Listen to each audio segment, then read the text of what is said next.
العلماء جابوا قرد وحطوا في صباعه حساسات وحطوا على دماغه حساسات عشان يقيسوا رد الفعل بتاعه لما يجي يقدموا له اكل، نتيجه ان هو بيدوس على زرار معين.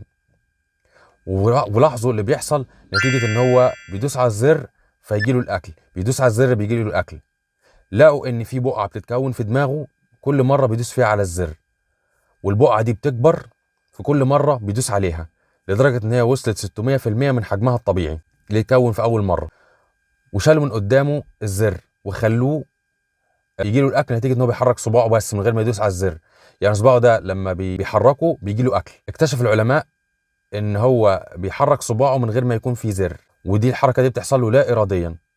يعني اتكونت في دماغه حاله عاطفيه خلته يحرك صباعه رغم عدم وجود المحفز اللي هو الزر ده. طيب الكلام ده تاثيره ايه في القناه؟